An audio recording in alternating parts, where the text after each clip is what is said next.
Katulistiwa terletak di kota Pontianak karena kota ini dilalui oleh garis Katulistiwa.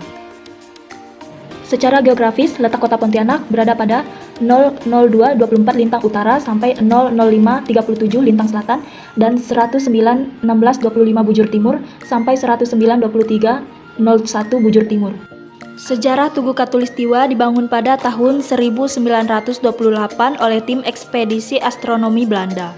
Tugu ini awalnya berupa tonggak kayu dengan tanda panah di atasnya. Setiap tahun pada tanggal 21 sampai 23 Maret dan 3 September diperingati hari kulminasi matahari di Tugu Katulistiwa.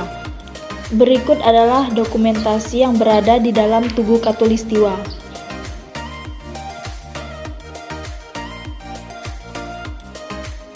Oke, setelah dari Tugu Katulistiwa, kita mulai berjalan ke kawasan Keraton Amantubilah di Mempawah. Dan ini kita sudah berada di dalam Keraton Amantubilah. Pada masanya, Islam berkembang pesat. Hal ini dibuktikan dengan adanya seorang ulama Arab yang bernama Habib Husin Al-Qadri yang tinggal di Mempawah. Habib Husin Al-Qadri diizinkan Pangeran Masurya Negara menempati daerah Kuala Mempawah untuk dijadikan sebagai pusat pengajaran agama Islam. Nantinya putri raja yang bernama Utin Chandramidi dinikahkan dengan putra Habib Husin Al-Qadri yang bernama Syarif Abdul Rahman Al-Qadri pada 1766. Tahta Mempawah diteruskan oleh putra Pangeran Masurya Negara yang bernama Gusti Jamiril yang bergelar Panembahan Adiwijaya Kusuma Jaya. Intervensi Belanda mendarat di Mempawah pada tahun 1787 ketika pemerintahan Panembahan Adiwijaya dan kerajaan sedang berkembang pesat. Panembahan Adiwijaya bersama anaknya yang bernama Gusti Mas dan Gusti Jati sangat tidak menyukai kehadiran bangsa penjajah dan dengan gigih mencoba mengusir Belanda. Pertempuran berlangsung hingga Panembahan Adiwijaya meninggal pada tahun 1790. Setelah itu, Belanda memanfaatkan keadaan dengan melakukan intervensi di dalam istana. Dalam masa kekosongan kekuasaan itu, Belanda berinisiatif untuk menunjukkan Syarif Husin dari Pontianak untuk memegang tahta Mempawah.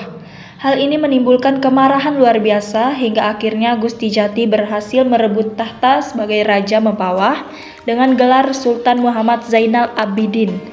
Pada masa pemerintahannya, Mempawah menjadi perdagangan di wilayah Kalimantan Barat. Belanda kembali mencampuri urusan internal kerajaan ketika Gusti Jati mundur dari kekuasaan. Sejak itu, setiap pengangkatan raja baru diharuskan melalui persetujuan Belanda.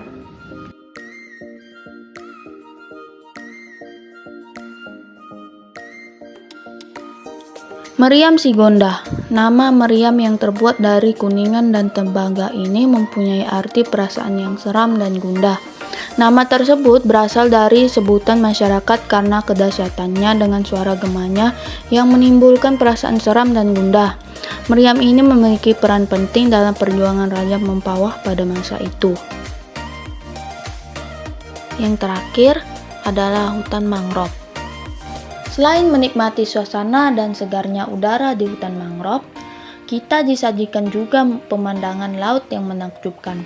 Garis pantai daerah mangrove tersebut berhadapan dengan Pulau Kabung, sehingga menambah suasana lebih menarik. Hutan mangrove merupakan sekumpulan pepohonan yang tumbuh di area sekitar garis pantai yang dipengaruhi oleh pasang surutnya air laut serta berada pada tempat yang mengalami akumulasi bahan organik dan pelumpuran.